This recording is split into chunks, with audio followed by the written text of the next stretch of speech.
ఒకసారి నేను ట్విట్టర్లో ట్వీట్ చేసిన, ఇట్లా ఒక దగ్గర ఇల్లీగల్ కన్స్ట్రక్షన్ అవుతుంది, ఇల్లీగల్గా క్రషర్ నడుస్తూ ఉంది, ఈ క్రషర్కు అనుమతి, ఇండస్ట్రీస్ అనుమతి లేదు, పొల్యూషన్ కంట్రోల్ బోర్డు అనుమతి లేదు, అదేవిధంగా మైనింగ్ లైసెన్స్ లేదు, ఇది అక్రమంగా జరుగుతున్న క్రషరు, చర్య తీసుకోవాలని నేను ట్వీట్ చేసిన.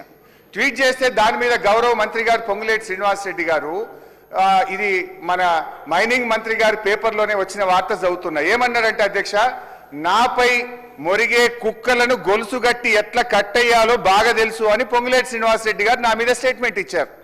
నేను ఇచ్చిన ఆరోపణల మీద నా మీద ఇంత తీవ్రమైన పదజాలంతో వారు మాట్లాడినారు.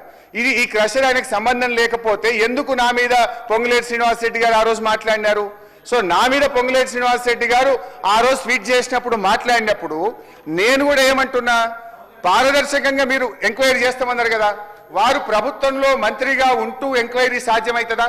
సో నైతికంగా వారు మంత్రిగా రాజీనామా చేసి విచారణ జరపండి.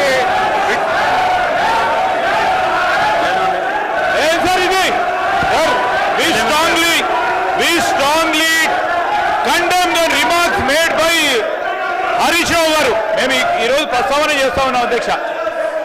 ఈరోజు లేనిపోని ఆరోపణలు చేస్తూ కక్ష సాధింపు చర్యలో మంత్రి గారు ఏదో అన్నారని ఒక వార్తాపత్రికల్లో వచ్చిందని దాన్ని దృష్టిలో పెట్టుకొని వారిపైన ఈ విధమైన ఆరోపణలు చేయడం సరికాదు. ఎందుకు సార్, ఎందుకు రాజీనామా చేస్తారు? ఎందుకు ఉండొద్దని సార్?